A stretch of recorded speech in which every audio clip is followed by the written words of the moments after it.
kembali bersama kami dari edisi perdana podcast Jejak Pemberdayaan. Bersama saya Seno Budi Hartono. Saya Ade. Nah, di sini kita akan ngobrol santai, ngalor ngidul, tapi tetap harus ada isinya ya, Bang. Ya, pastinya bakal seru nih, Pak. Karena pada kali ini kita akan bahas tema tentang dukungan dana desa untuk pemberdayaan masyarakat di desa. Bulan puasa, bulan Ramadan namanya. Cakep. Bulan penuh berkah dan rahmat darinya. Cakep. Apa kabar kawan-kawan semuanya? Semoga selalu sehat dan berbahagia. Cakep. Ini kalau pemberdayaan ini panjang nih Bang Abdul kita ini kan. Ya, gimana tuh Bang? Kira-kira mungkin selama ini orang kan selalu mengatakan bahwa pemberdayaan itu hanya berkisar tentang di desa. Padahal Sebenarnya kan pemberdayaan itu banyak, segala bidang kan Bang. Contohnya Bang, contohnya. Contohnya misalnya bagaimana kita menggerakkan ekonomi pembangunan. Ternyata sangat menarik nih Bang. Iya, karena akan luas sekali nih Bang Abdul. Jadi kita mencoba salah satu tujuan kita juga mungkin kita akan berbagi dengan kawan-kawan, beberapa teman-teman yang punya pengalaman, share tentang pendapat tentang pemberdayaan sehingga pendapat yang tadinya mengatakan pemberdayaan itu hanya bidang tentang masyarakat di desa, lama-lama akan berkembang sesuai dengan yang sebenarnya bahwa pemberdayaan itu harus mengikuti segala bidang yang ada di Indonesia. Memangnya Abang mau tanya ke siapa nanti Bang? Kita akan undang nih Bang Abdul. Oh ya. Ada kawan-kawan kita yang punya kompeten lah, yang udah berumur ketua Melayu kan. Betul Bang. Hari ini kita akan mendatangkan tamu di sebelah kanan kita Bang. Nah ini nama lengkapnya Haji Wiryo Caram, Sarjana Teknik. Enaknya kita panggil apa nih Bang? Kalau saya Mas Wiryo aja. Oke, Mas Wiryo, mungkin kalau membahas tentang pengalaman Mas Wiryo ini kayaknya lebih udah berumur lah kata orang lain. Tapi kalau boleh tahu mungkin Mas Wiryo berkawan sekarang Mas Wiryo posisinya di mana? Ya, pertama terima kasih ya udah diundang untuk ngobrol-ngobrol tentang pemberdayaan masyarakat. Ya, jadi sekarang posisi saya sebagai tenaga ahli pemberdayaan masyarakat di Kabupaten Landak pada program pembangunan dan pemberdayaan masyarakat desa di Kementerian Desa. Kabupaten Landak ya? Iya, Kabupaten Landak, masih Kalimantan Barat, Bang Seno. Kalau untuk lembaga, kira-kira Mas Wiryo? Untuk lembaga, saya pernah aktif di Ikatan Pelaku Pemberdayaan Masyarakat Indonesia ya, atau disingkat IPPMI. Jadi ini organisasi yang dibentuk secara nasional, fungsinya yaitu untuk sebagai wadah lah ya bagi teman-teman fasilitator atau pendamping di pemberdayaan. Saya sebagai ketua demisioner ya, karena memang masa waktunya sudah habis. Jadi memang salah satu tujuan IPPMI dibentuk itu untuk meningkatkan kapasitas anggotanya ya. Nah, ukuran peningkatan kapasitas ini juga bisa diukur dari sertifikasinya ya. Jadi memang sebagai organisasi IPPMI sudah menyelenggarakan sertifikasi juga, namanya sertifikasi fasilitator pemberdayaan masyarakat, sudah dilaksanakan di Kalbar selama 2 kali ya. Tidak cuma sertifikasi Bang, kita mungkin termasuk sahabat pemberdayaan banyak yang belum tahu. Ternyata tamu kita kali ini sudah pernah menerbitkan buku ya, yaitu buku Desain dan Draft Infrastruktur Desa pada tahun 2022. Kemudian juga ada buku Dinamika Perencanaan Pembangunan Desa tahun 2023. Nah ini buku sangat menarik. Mungkin sahabat pemberdayaan ingin mendapatkannya, nanti di akhir acara Bang kita bisa bikin kasih linknya. Ini gratis atau ada biaya nih Bang Wiryo? Untuk ongkos cetak bolehlah. Biaya fotokopi ya. Oke. Ya berapalah biaya fotokopi? Untuk ngopi-ngopi lah itu. Tapi ngopinya beda Bang Abeng. Ya. Kalau ngopinya di apa? Di sini di One. Beda harganya. Kita langsung ke tema kita pada hari ini Mas Wiryo, yang tentang dana desa untuk pemberdayaan masyarakat di desa. Kira-kira Mas Wiryo, realita yang terjadi di lapangan dengan ekspektasi yang diharapkan, apakah ada nyambung konotasi? Tentu ya, sebagai program pemerintah, ekspektasi masyarakat tentu cukup tinggi ya, karena memang ini dananya cukup besar. Memang ada beberapa hal juga yang di luar ekspektasi ya. Tapi pada dasarnya secara umum cukup baik lah pelaksanaan dana desa ini. Walaupun ada banyak penyimpangan ya. Ya penyimpangan ada, ya. Ya, karena tadi dibilang cukup baik, Bang. Ada nggak, Bang, contoh penggunaan dana desa yang berhasil, Bang? Bisa diberikan contoh? Mungkin bisa saya uraikan ya. Ya. Jadi kaitannya dengan program pemberdayaan masyarakat ya di desa ya. Ini sebenarnya salah satu bagian saja. Karena kan ada 5 bagian dana desa yang diperuntukkan ke 5 item ini. Apa saja itu? Misalnya pertama untuk pelaksanaan pemerintahan desa, ya. Kedua pembangunan, ketiga pembinaan masyarakat. Itu mungkin sahabat pemerintah ingin tahu nih, Pak, dari yang 5 tadi kategori itu, apakah semua harus terpenuhi atau mewakili misalnya cukup 3 saja seperti itu? Iya, jadi selain dana desa sebenarnya yang masuk di pembiayaan ataupun keuangan desa itu selain dana desa ada alokasi dana desa atau ADD. Ya. Kemudian ada sebagai hasil pajak dan retribusi daerah. Jadi kalau yang khusus dana desa ini dia lebih fokus kepada bidang 2 tadi, bidang pemberdayaan dan patuh. Tadi penyelenggaraan pemerintahan desa dia dari alokasi dana desa. Misalnya untuk operasional kegiatan desa ataupun untuk honor atau tunjangan atau iya siltap pemerintah desa. Dari ADD termasuk yang bidang 3 pembinaan. Jadi yang dana desa dia lebih fokus untuk yang bidang 2 pembangunan sama pemberdayaan gitu. Ini menarik Mas Rio, karena mungkin kawan-kawan juga bisa menyaksikan ya, kita lihat banyak keterbukaan yang ada di desa sekarang. Kita dapat lihat bahwa APBD desa itu dipampang di depan kantor desa. Iya, ada bannernya, Bang, ada bannernya ya, di depan jadi kantor desa. Jadi keterbukaan. Nah, ini apakah ada aturan-aturannya Mas Rio? Iya, mungkin supaya lebih memahami struktur pendanaan desa, kita pilahkan dulu ya. Tadi DD kan dia dari APBN. Dari APBN langsung transfer ke desa. Itu yang dana desa. Kemudian yang satunya lagi alokasi dana desa maupun yang lain misalnya bagi hasil pajak dan retribusi itu dia melalui APBD. Sekarang kalau misalnya dana desa, ini dia aturannya nasional. Misalnya begini. Jadi kalau untuk dana desa, dia tiap tahun ada aturannya. Fokusnya mau kemana? Iya. Jadi misalnya contoh untuk tahun 2025 sekarang ini ada peraturan Menteri Desa nomor 2 tahun 2024 yang menjelaskan tentang fokus dana desa yang dari APBN itu di tahun 2025 itu untuk apa? Ya misalnya untuk bantuan langsung tunai. Jadi untuk 2025 ini dia dibatasi maksimal dia 15%. Nah ini Bang, jadi kan sepertinya kan banyak yang bertanya nih kan, penggunaan dana desa ini sebenarnya siapa sih yang mengaturnya? Apakah dari pusat, pemerintah desa atau masyarakat? Karena tadi disebutkan harus ada aturannya gitu Bang. Ya. Gimana tuh Bang? Ya ini menarik sekali ya pertanyaannya. Jadi memang dana desa ini diperuntukkan bagi desa, tapi ada kisi-kisi atau aturan-aturan yang diatur oleh pemerintah pusat supaya dana itu bisa efektif untuk mengatasi permasalahan di desa. Jadi seperti saya sebutkan tadi ya, peraturan Menteri Desa nomor 2 tahun 2024 itu mengatur misalnya BLT 15%. Ya kan, ketahanan pangan minimal 20%. Tadi BLT maksimal ya. Ya. Nah itu aturan-aturan itu diatur oleh pemerintah pusat melalui peraturan menteri. Nah kemudian yang bisa diolah untuk desa di luar aturan itu, misalnya yang untuk pembangunan itu berdasarkan musyawarah di desa. Berapa persen Bang untuk pembangunan Bang? Jadi di luar yang sudah disyaratkan ya, di luar itu dia kan ada yang untuk 2025 ini ada desa digital. Kemudian layanan dasar kesehatan, misalnya penanganan stunting. Tetap harus ada ya diangkat. Iya betul. Ya itu ada 8 poin yang terima tadi dari BLT, kemudian ketahanan pangan, terus desa digital, kemudian penanganan layanan dasar termasuk stunting ya, terus kemudian program prioritas yang lainnya gitu. Intinya sudah diatur lah. Iya sudah diatur. Ya kan? Sekarang kita dengar tadi kan ada penjelasan tentang pengaturan seperti ini. Kemudian kemudian aparatur desa membuatnya. Yang belum kita dengar ini di mana peran masyarakat? Ya, pertama soal partisipasi masyarakat tadi ya, dimulai dari sebenarnya dari perencanaan. Yang kita tahu kan umumnya yang tadi Pak Seno bilang di Pampang itu adalah APBDes ya.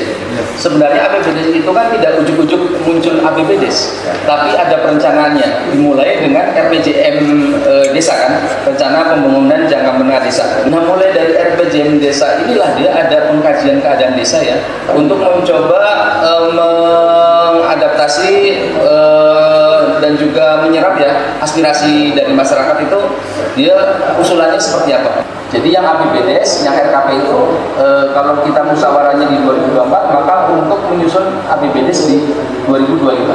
Jadi itulah alurnya bukan hanya APBDes, tapi dia dari RPJMDes, RKPDes dan juga APBDes. Panjang ya. Panjang. Jadi itulah partisipasi masyarakatnya sebenarnya dari perencanaan, pelaksanaan, pengawasan sampai pelaporannya. Harusnya begitu. Ya, tidak keliru kita Bang, mengundang pakar Bang. Mungkin sahabat pemberdayaan juga bisa menerima penjelasan seperti ini ya, gitu. Anda mau sedikit protes nih Bang? Apa tuh? Saya manggil beliau nih Mas, beliau manggil saya Bapak. Memang sudah penampakannya. Bebas, kita bebas Bang. Ya. Mungkin ini, kalau tadi kita bicara tentang pembangunan ya, usulan dalam RKP desa. Nah, kita kembali ke pemberdayaan. Kira-kira di bidang pemberdayaan sendiri, sebenarnya sudah diatur tidak bidang-bidang apa saja yang bisa diberikan? Mungkin masih. Iya, jadi di dalam Permendagri nomor 20 tahun 2018 ya tentang pengelolaan keuangan desa, tadi sudah saya sebut ada 5 bidang ya, penyelenggaraan pemerintahan desa, pelaksanaan pembangunan, pembinaan, pemberdayaan, sama keadaan mendesak. Nah, kaitannya dengan yang bidang 4 pemberdayaan itu ada subbidangnya lagi. Jadi masing-masing bidang ada subbidang. Ya. Jadi di bidang pemberdayaan masyarakat ada subbidangnya lagi. Jadi ada 7 ya bidang pemberdayaan masyarakat yang dimaksud oleh Permendagri itu. Jadi bidang kelautan dan perikanan ya, kemudian pertanian, peternakan ya, terus peningkatan kapasitas aparatur desa itu juga masuk di pemberdayaan. Kemudian pemberdayaan perempuan, perlindungan anak dan keluarga, terus operasi dan UMKM, usaha mikro kecil menengah, kemudian dukungan penanaman modal, terus perdagangan dan perindustrian. Disitulah ruang lingkup pemberdayaannya. Iya, tadi ada pertanyaan, bisakah untuk modal masyarakat ya? Iya. Usaha mereka kan? Iya, kalau modal masyarakat tidak bisa. Tapi kalau untuk modal badan usaha milik desa bisa. Berupa apa dia pinjam? Berupa penyertaan modal. Nanti desa BUMDes itu untuk usaha yang mendukung potensi di desanya. Untuk tahun 2025 bantuan yang sifatnya ketahanan pangan dan misalnya pupuk dan sebagainya tidak bisa lagi karena masuk di dalam penyertaan modal BUMDes. Ya, jadi kalau misalnya kelompok tani atau gapoktan perlu pupuk dan kemudian BUMDes itu bergerak di bidang perdagangan pupuk, ya disarankan untuk bisa mengakses BUMDes ya, beli pupuk ke BUMDes karena BUMDes ini harapannya kalau sudah berkembang nanti ada PADes, penghasilan asli desa yang untuk desa, gitu, pemasukan buat desa. Ini menarik nih, Bang. Secara umum Bang, menurut Abang BUMDes ini di tingkat desa ini sudah berjalan atau belum Bang? Iya, jadi badan usaha milik desa atau BUMDes. Jadi mungkin perlu saya sampaikan di sini, siapa tahu ada yang lupa bahwa BUMDes itu istilah untuk didirikan satu desa. Beberapa desa bisa bekerja sama mendirikan namanya BUMDes bersama. BUMDes mati singkat ya. Jadi kalau BUMDes yang didirikan oleh satu desa ini memang secara umum memang agak kurang menggembirakan ya. Maksud saya dari sisi keberhasilannya. Contoh misalnya di Kabupaten Landak dari 155 BUMDes yang berdiri, jumlah desa di Landak itu 156. Kemudian yang mendirikan BUMDes sudah 155. dari 155 BUMDes itu yang aktif ya, yang kita data di awal 2025 ini hanya 30 BUMDes saja. Artinya dia cuma 19,3% BUMDes yang aktif. Jadi ini agak mengkhawatirkan memang ya. Perlu kerja keras nih Bang untuk revitalisasinya. Ya.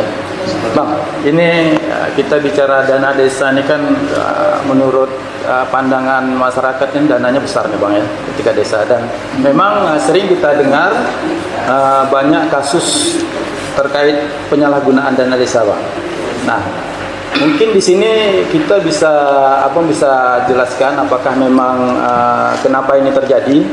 Apakah memang ada niat dari kepala desanya atau perangkat desa lain untuk melakukan penggelapan dana tersebut, atau memang karena mereka tidak tahu nih, mungkin salah prosedur secara administrasi atau apa sehingga terjadilah dianggap itu penyelewengan dana. Tahu Bang, ya bisa saja, tapi kan kita mau lihat nih kan, karena pada prinsipnya kita kan tidak bisa menganggap semua kemampuan desa dan aparatnya sama ya. Ya, ini pertanyaan menarik ya.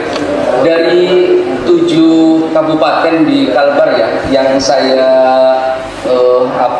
terlibat dalam pendampingan desa, berputar-putar di 7 kabupaten tersebut, seluruh kabupaten itu yang saya aktif mendampingi desa, masing-masing ada kasus penyalahgunaan ya.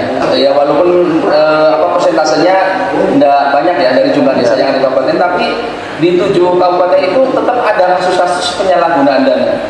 Ya, ini juga sesuai dengan hasil penelitian ICB ya dari 2016 Indonesian Corruption Watch ya. Itu dia kecenderungan untuk penyalahgunaan dana desa relatif tinggi. Apakah niat atau memang karena ada kesalahan administrasi atau mereka tidak tahu? Saya melihat sih kan kecenderungannya memang upaya untuk menyalahgunaan dana untuk kepentingan pribadi. Nah, yang saya pikir ini yang perlu kita kuatkan adalah pendampingan ya, ataupun pembinaan atau pengendaliannya. Peraturan Menteri Dalam Negeri nomor 73 tahun 2020. Jadi di sana baik APIP ya, aparat pemerintah internal pemerintah maupun BPD, masyarakat itu harus dilibatkan. Nah, ini saya pikir soal korupsi dana desa ini memang perlu perhatian khusus ya. Karena memang ya tadi seperti saya bilang berdasarkan hasil investigasi ataupun riset dari ICB, kecenderungangannya meningkat. Ya, berarti harapan kita ya, sahabat pemberdayaan, keterlibatan masyarakat ini penting sekali ya untuk untuk mencegah hal yang terjadi. Begitu ya Bang ya. Berikutnya Mas Yudo mungkin pengalaman. Kalau tadi Mas Yudo bilang dari banyak dana pemberdayaan yang ada, mungkin Mas Yudo bisa bercerita beberapa yang dana pemberdayaan yang berhasil. Kira-kira ada di mana di kepentingan mungkin informasi bagi kawan-kawan pemberdayaan yang best practice lah ya.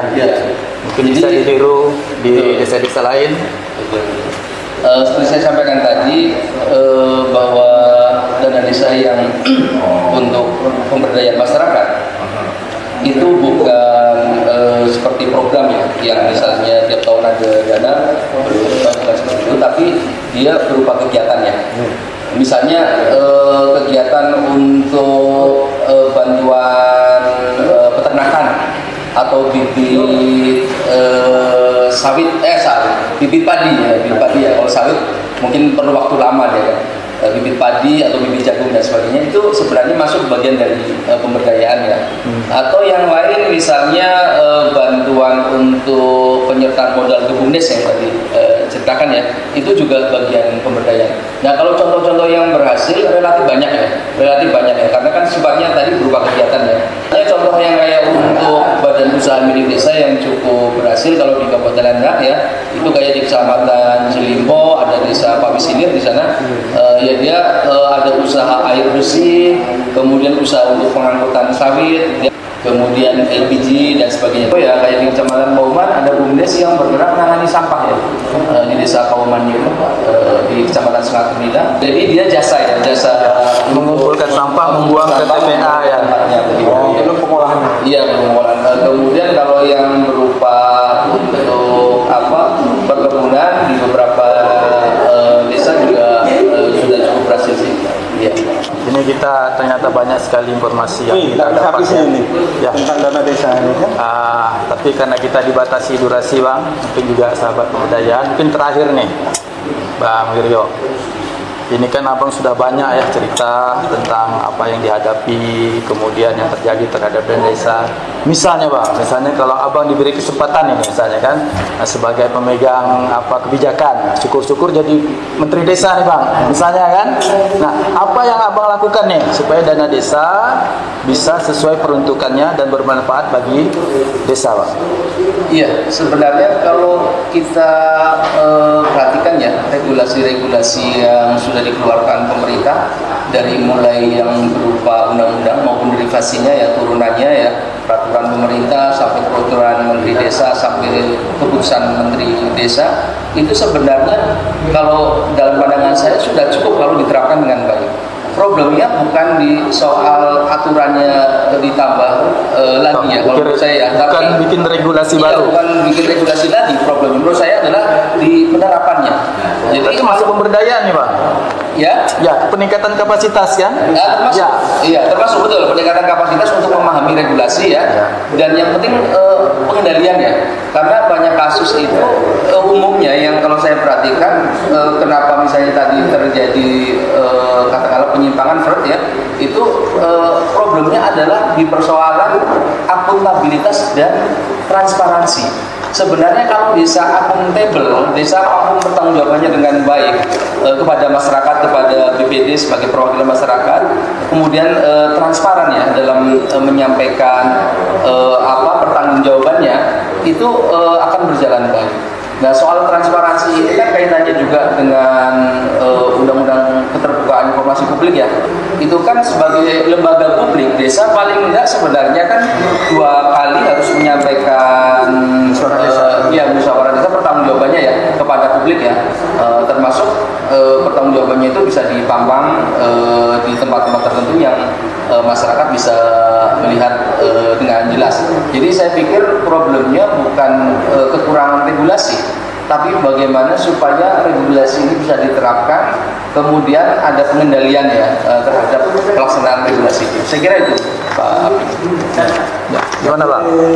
Cukup lah kita mengabaikan. Soalnya apalagi terakhir kita dengar kemungkinan dana desa akan digeser oleh koperasi desa. Nah ini mungkin untuk bahan kita berikut ini Bang Min. Ya. Simpan ya kita kan, kita simpan itu untuk bahan.